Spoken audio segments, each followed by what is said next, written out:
ஏ சரண்யா, எங்கடி போன? மழை வேற பெய்யுது, துவைச்சு போட்ட துணியை எடுக்கல. எங்க தான் போனாலோ? வீட்டுக்கு வரட்டும் இருக்கு. எவ்வளோ மழை பெய்யுது, இந்த நேரத்துல விளையாட்டு கேக்குது. இன்னும் சின்ன பிள்ளைனே நினைப்பு. மழை வேற அதிகமா வருது. அடுப்பு மூடல, விறக மூடல, எல்லாமே நானே தான் செய்யணும்னா என்ன பண்றது? எனக்கு என்ன 10 கையா இருக்கு? வரட்டும் அவளை. நானும் போன போதுன்னு விட்டா விளையாட்டு புத்தி அதிகமா தான் இருக்கு அவளுக்கு.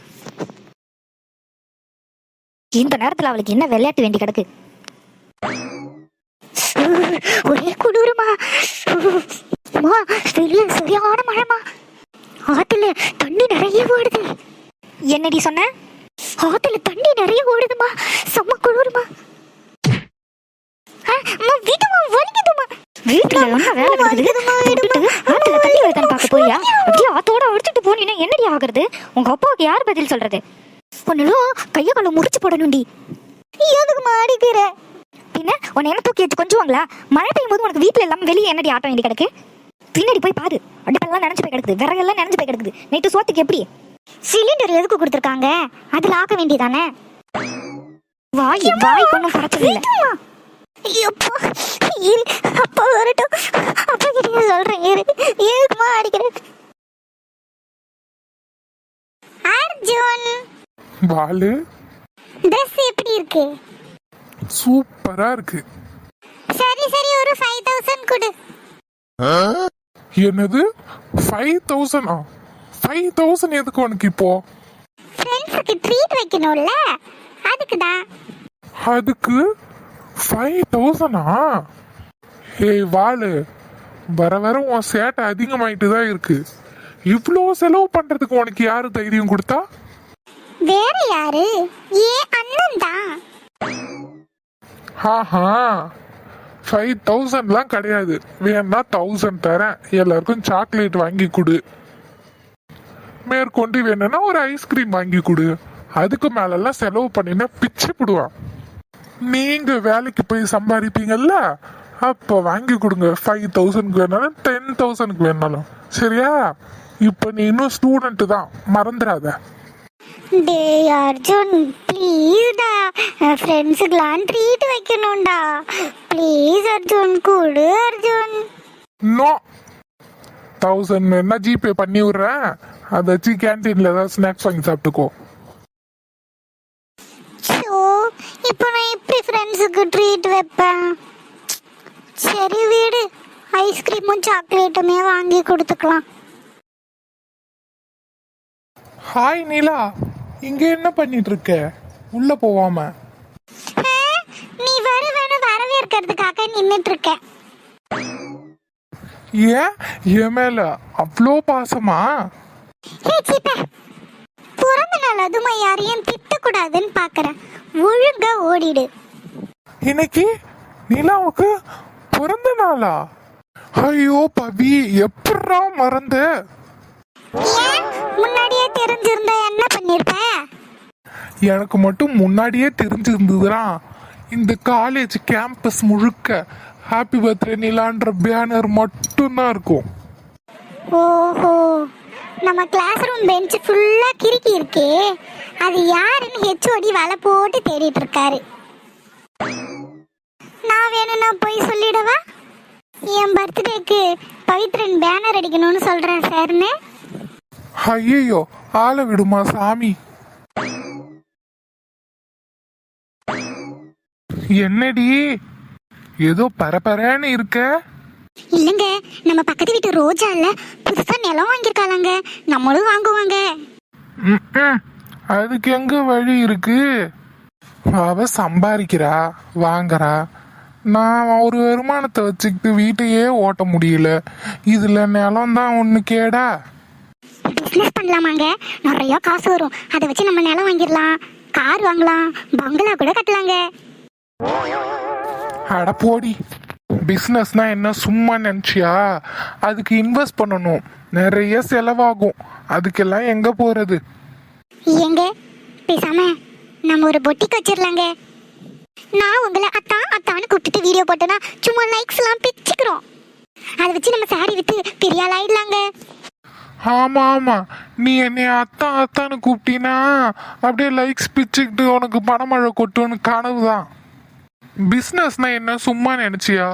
அவன் எவ்வளோ கஷ்டப்பட்டு இந்த இடத்துக்கு வரான், அதெல்லாம் வேடிக்கை பார்த்துட்டு நம்ம ஈஸியா வந்துடலாம் நினைச்சிட்டியா? அப்படிலாம் இல்லைங்க. என்னோட ஆரம் ஒன்று வச்சிருக்கேன்ல, அதை நம்ம வித்துட்டு புடவை வாங்கி பிசினஸ் பண்ணலாம். வேணாண்டி விஜயா, ரிஸ்க் எடுக்காத. போங்க, என் வாழ்க்கையில முன்னேறி சாதிச்சு பெரிய பணக்காரியாகி இந்த குடும்பத்தை நிலைநாட்டல என் பேரு விஜயா இல்ல. நானும் சம்பாதிப்பேங்க. முதல்ல போறேன், ஒரு யூடியூப் சேனல் ஓபன் பண்றேன், அதுல புடவை வீடியோ போடுறேன், சம்பாதிக்கிறேன். ஏய் வேணா, ரிஸ்க் எடுக்காத. போயா. இவ என்னைக்கு நம்ம பேச்சை கேட்டிருக்கா? அடிபட்டு வந்தாதான் திருந்துவா போல. பிஸ்னஸ் பண்றலாம், பிஸ்னஸ் என்னவோ போ. டே ஆதி, இங்க எதுக்குடா கூட்டு வந்திருக்க? அது வந்து மச்சான், முக்கியமான ஒருத்தவங்களை மீட் பண்ணணும், அதுக்கு தான் உன்னையும் கூட்டு வந்தேன். அந்த முக்கியமான ஆளு யாரு? தியாவா? என்ன டைம் ஆயிடுச்சு, இன்னும் காணோம்.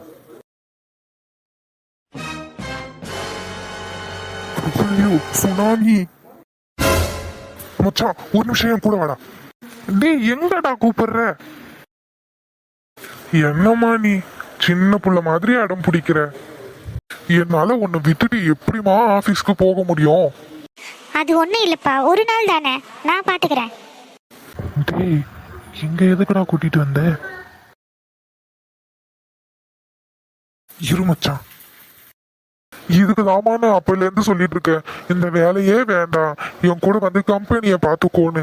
எங்கம்மா நீ கேக்குற? உன் கூட இருக்கிறதுல கம்பெனில என்னால போய் பார்க்கவே முடியல. கார்மெண்ட்ஸ் எல்லாம் ஒழுங்கா போய் சேருதான்னு கூட தெரியல எனக்கு. நாளைக்கு ஒரு முக்கியமான கிளைண்ட் மீட்டிங், இல்லைன்னா நான் போக மாட்டேம்மா, வேற வழியே இல்லை, அதான் நான் போறேன். எந்த பிரச்சனையும் இல்லப்பா, நீங்க போயிட்டு வாங்க. எனக்கு தான் என்னவோ உன்னை விட்டுட்டு போகவே மனசு வரல. அதெல்லாம் நான் பாத்துக்கிறேன்ப்பா, நான் என்ன சின்ன பொண்ணா? சரிம்மா, நான் லட்சுமி அம்மா கிட்ட சொல்லியிருக்கேன், அவங்க உனக்கு நைட்டு டிஃபன் கொண்டு வந்து கொடுத்துறேன்னு சொல்லிட்டாங்க. நீ எதுவும் சமைக்க வேண்டாம். அவங்களுக்கு எதுக்குப்பா சிரமம், நானே சமைச்சு சாப்பிட்டுப்பேன். நானாம்மா சொன்னேன், அவங்க தான் ஏன் ஒரு ஆளுக்கு சமைக்கிறா அப்படின்னு அவங்களே சமைச்சு கொண்டு வந்து கொடுத்துறேன்னு சொல்லிட்டாங்க. அதனால அவங்க சாப்பாடு கொடுத்துருவாங்க, சாப்பிட்டு நீ தூங்கு, நான் நாளைக்கு ஈவினிங் வந்துடுறேன். ஆஃபீஸில் கொஞ்சம் ஒர்க் இருக்கு, நாளைக்கு மீட்டிங்க்கு வேற ப்ரிப்பேர் பண்ணணும், கார்மெண்ட்ஸ் எல்லாம் கரெக்டாக இருக்கான்னு செக் பண்ணணும். அதுக்கு தான் நான் இன்னைக்கே கிளம்புறேன், இல்லைன்னா நான் நாளைக்கு காலையில் போய் சாயங்காலம் வந்துடுவேன். பரவாயில்லப்பா, நீங்க போயிட்டு வாங்க, நான் பார்த்து இருந்துக்கிறேன், ஒரு நைட்டு தானே. சரிம்மா, ஏதாவது நான் கால் பண்ணு, நான் கிளம்புறேன். சரிப்பா. சரிம்மா, பார்த்து பத்திரமா வீட்டுக்கு போ. ஓகேப்பா, நான் போய்க்கிறேன்ப்பா. சரிம்மா, நான் வரேன். டேய் இங்க எதுக்குடா கூட்டிட்டு வந்த?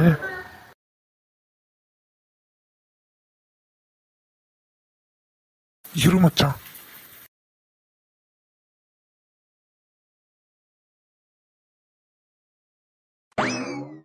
ஹாய், எப்படி இருக்க? நல்லா இருக்கேன். உன்கிட்ட ஒருத்தர் இன்ட்ரடியூஸ் பண்ணணுமே. ஏய் கிட்ட வாடா. இவன் என் ஃப்ரெண்டு, பேரு சந்தோஷ்.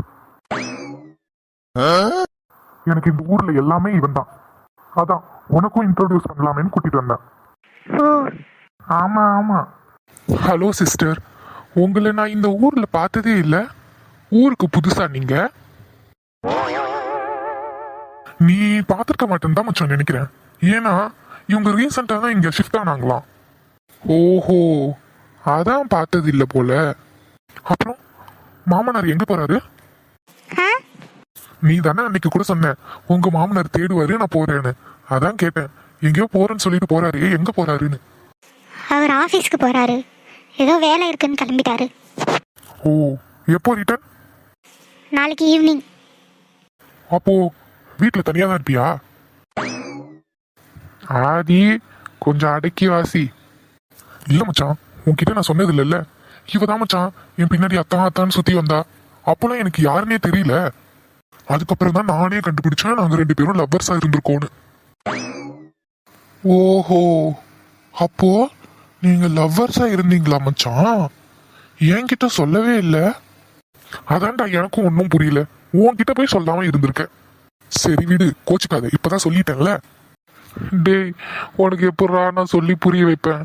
அவன் உன் லவ்வர் இல்லடா, உன் ஒய்ஃபு.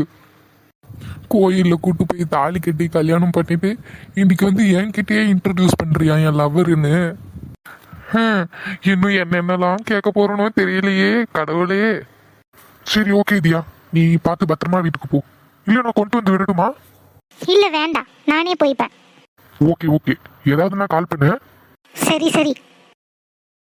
நல்ல பொண்ணு மச்சான். ஓ சரிடா சரிடா. என்னடி மீனா, அடிக்கடி இந்த பக்கம் வந்துட்டு போற? என்ன உன் தம்பி ஆதியை பார்க்க வந்தியா? அட ஏமா நீ வேற, அன்னைக்கு சொன்னதை வச்சுக்கிட்டு இன்னை வரைக்கும் அதையே சொல்லிட்டு இருக்க. நான் ஒன்றை தான் பார்க்க வந்தேன். என்ன பார்க்க வந்தியா? என்னம்மா நீ எப்போ பார்த்தாலும் ஏதாவது நொட்டம் சொல்லிக்கிட்டே இருக்க. வீட்டுக்கு போனேன், அப்பாவை பார்த்துட்டு வந்தேன். என்னம்மா அவருக்கு? அதாம்மா நானும் அவர்கிட்ட பேசி அம்மாவை கூட்டிகிட்டு வாங்கப்பான்னு சொன்னேன். அவரு நான் சொல்கிற எதையுமே காது கொடுத்து கேட்க மாட்டாரு. அவளுக்கு இஷ்டம் இருந்தால் வரட்டும், என்னெல்லாம் போய் கூப்பிட முடியாதுன்னு கராராக சொல்லிட்டாரு. அதுக்கு இப்போ என்ன, நான் போய் அந்த ஆள் காலில் விழணுமா? அப்படிலாம் ஒன்றும் சொல்லலாமா. நான் அப்போ சொன்னதை தான் இப்போவும் சொல்கிறேன். நீ மட்டும் அந்த வீட்டுக்கு போகலை, அதிகாரம் வேற ஒருத்தவங்க கைக்கு போயிடும். அதுக்கு தான் உன்னை எப்படி அந்த வீட்டில் கொண்டு போய் சேர்க்கறதுன்னு பார்த்துட்ருக்கேன். நீ என்னடானா அதை புரிஞ்சிக்காம பிடிச்ச புடியிலே நிற்கிற. அதுக்கு என்னடி பண்ண சொல்கிற? அந்த ஆள் காலில் போய் விழ சொல்கிறியா? என்னாலாம் அங்கே போக முடியாது.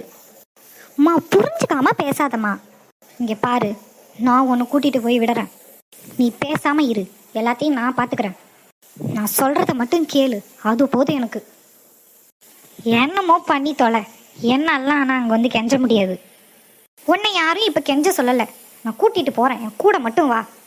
மற்றதெல்லாம் நானே பேசிக்கிறேன். என்னமோ பண்ணு.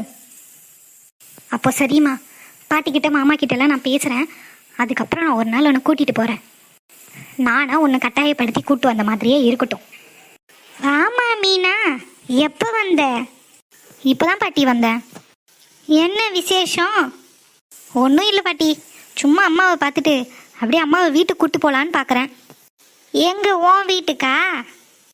இல்லை பாட்டி, எங்கள் வீட்டுக்கு தான். அப்பா எங்கே இருக்காரோ அங்கே தானே அம்மா இருக்கணும். அம்மா இங்கேயும் அப்பா அங்கேயும் இருக்கிறது எனக்கு சரியா இல்லை பாட்டி. அதான் அம்மாவை பேசி கூட்டிகிட்டு போகலான்னு வந்தேன். என்ன மீனா, ரொம்ப பெரிய மனுஷி ஆயிட்டியோ? அப்படிலாம் இல்லை பாட்டி. அப்புறம் அம்மாவை இப்படியே எப்படி பாட்டி விடுறது? ஏன் எங்களை பார்த்தா எப்படி இருக்கு? காமாட்சி, நாங்கள் என்ன நல்லா பார்த்துக்கலையா? அங்கெல்லாம் ஒன்றும் போக வேண்டாம். திமுரு பிடிச்சவன் அவன், ஒரு ஆள். என் பிள்ளையெல்லாம் அவனை நம்பிலாம் விட முடியாது. அதுக்காக இங்கேயே இருக்க முடியுமா பாட்டி? ஏன் இங்கே இருந்த என்ன? எதுவாக இருந்தாலும் பாண்டி வரட்டும், பேசிக்கலாம். நீ ஒன்றும் பெரிய மனுஷித்தனமாக பண்ணாத. ஏன் காமாட்சி, இவ சொல்கிறது கேட்டுக்குன்னு அங்கே போயிட்டு 3வது நாள் கண்ணை கசக்கிட்டு இங்கே வந்து நின்ன. அவரை என்ன நீ மனுஷியாவே பார்க்க முடியாது. பாண்டி வரட்டும், அவன்கிட்ட பேசுவோம். அவன்கிட்ட பேசாமல் நீ இவளை எங்கேயும் கூட்டிகிட்டு போக வேண்டாம். கீழே அத்தை மீன் குழம்பு வச்சுருக்கா, சாப்பிட்டுட்டு கிளம்பு. சரி. ஹாய் ஃப்ரெண்ட்ஸ், உங்ககிட்ட ஒரு குட்டி ஸ்டோரி ஒன்று சொல்லணும். நிறைய பேர் என்ன டெய்லி வீடியோ போட சொல்கிறீங்க, அதெல்லாம் எனக்கு புரியுது. ஆனால் என்ன பிரச்சனைனா, என்னால் டெய்லி வீடியோ போட முடியல. ஆக்சுவலாக நான் எப்படி இந்த சேனலை ஸ்டார்ட் பண்ணேன்னு உங்களுக்கு ஒரு கதை சொல்கிறேன். ஒரு நாள் வெட்டியாக உட்காந்துருந்தேன். மல்லாக்க விட்டத்தை பற்றி யோசிச்சுட்டு இருக்கும்போது என் மண்டையில் ஒரு ஞான உதயம் வந்தது. இப்படி வெட்டியாக உட்காந்துருக்கோமே, நம்ம ஏன் யூடியூப் சேனல் ஓப்பன் பண்ணக்கூடாது அப்படின்னு சரின்னு போய் ஒரு சேனலையும் ஓப்பன் பண்ணிட்டேன். இப்போ என்ன பிரச்சனைனா, என்ன கண்டென்ட் போடுறதுன்னு தெரியல. நானும் உங்களை மாதிரி இந்த மாதிரி கார்ட்டூன் பார்க்குற கேஸு. சரி, நமக்கு பிடிச்சதையே போடுவோன்னு ஒரு கார்ட்டூனே ஓப்பன் பண்ணிட்டேன். ஓப்பன் பண்ணி ஒரு வீடியோ ரெடி பண்ணலான்னு முடிவு பண்ணி எடிட் பண்ணுறேன். ரொம்ப நேரமாக வீடியோ எடிட் பண்ணுறேன். பார்த்தா ஃபோனில் நெட்டு கிடைக்க மாட்டேங்குது. சுற்றுது. அவ்வளோ கஷ்டப்பட்டு காலையிலேருந்து மதியம் வரைக்கும் எடுத்தேன். வெறும் 3 நிமிஷம் வீடியோவை. என்னோட எபிசோடே 3 நிமிஷம் வீடியோ தான். அதுக்கப்புறம் தான் தெரிஞ்சது எதுவுமே ஈஸி இல்லை, எல்லாமே கஷ்டம் தான். அதுக்கப்புறம் ரொம்ப கஷ்டப்பட்டு 2வது எபிசோடு 5 நிமிஷம், அதுக்கப்புறம் 7 நிமிஷமாச்சு, 8 நிமிஷமாச்சு, 10 நிமிஷமாச்சு, 12 நிமிஷமாச்சு, அப்படியே போச்சு. அப்போ பார்த்து எனக்கு ஒரு 2 சப்ஸ்கிரைபரோ 3 சப்ஸ்கிரைபரோ தான் வந்திருந்தாங்க. அதை பார்த்ததுமே எனக்கு செம்ம ஆச்சரியம். என்னடா இது, நம்ம சேனலில் 3 பேர் பார்க்குறாங்க அப்படின்னு அவ்வளோ சந்தோஷப்பட்டேன். அதுக்கப்புறம் மறுபடியும் பார்த்துட்டு சந்தோஷத்துல மறுபடியும் வீடியோ எடிட் பண்ணி போட ஆரம்பித்தேன். அப்படியே 10 ஆச்சு, 12 ஆச்சு, 70 சப்ஸ்கிரைபர்லாம் வந்தாங்க. 70லாம் பார்த்த உடனே ஐயோ என்னை கையில் பிடிக்க முடியலையே, அப்படி ஒரு சந்தோஷம். அதுக்கப்புறம் மேலே மேலே சப்ஸ்கிரைபரும் இன்க்ரீஸ் ஆனாங்க. ஒரு சில வீடியோ ஒரு வீடியோ போட்டாலே 10 சப்ஸ்கிரைபர்லாம் வருவாங்கன்னா பார்த்துக்கோங்களேன். அப்புறம் 500 சப்ஸ்கிரைபர் கூட வந்துச்சு. அதுக்கப்புறம் தான் எனக்கு மனசு ரொம்ப கஷ்டமாக போச்சு ஃப்ரெண்ட்ஸ். என்னடா இது, அப்புறம் ஒரு வீடியோக்கு 2 சப்ஸ்கிரைபர் ஏறுறதே ரொம்ப கஷ்டமாக இருந்தது. என்னடா இது எனக்கு வந்த சோதனை, ஒரு வீடியோக்கு 2 சப்ஸ்கிரைபர் கூட வரமாட்டாங்களே அப்படின்னு வருத்தத்தில் நான் பாட்டுக்கு மன உளைச்சலில் உட்காந்துட்டேன். 2 நாள் வீடியோவும் எடிட் பண்ணல. அதுக்கப்புறம் என் பழைய வீடியோவெலாம் பார்த்துட்டு சில பேர் கமெண்ட் பண்ணி நல்லா இருக்குன்னு சொல்கிறாங்க. அதெல்லாம் பார்த்த உடனே மறுபடியும் எனக்கு ஒரு ஜாலி வந்துருச்சு. அதுக்கப்புறம் தான் எனக்கு ஒரு விஷயம் புரிஞ்சுது. நம்ம வாழ்க்கையில் எதுவுமே ஈஸியாக கிடைக்காது. நம்ம எல்லாத்துக்கும் வெயிட் பண்ணணும். நம்ம நினச்ச நேரத்தில் எல்லாமே கிடைக்காது. அதனால என்னால் முடிஞ்ச அளவுக்கு நான் வீடியோ எடிட் பண்ணி போட ட்ரை பண்ணுறேன். உங்களோட பொண்ணான கைகளை அந்த சப்ஸ்கிரைப் பட்டனில் அமைக்கி கொஞ்சம் எனக்கு சப்போர்ட் பண்ணுங்கள் ஃப்ரெண்ட்ஸ்.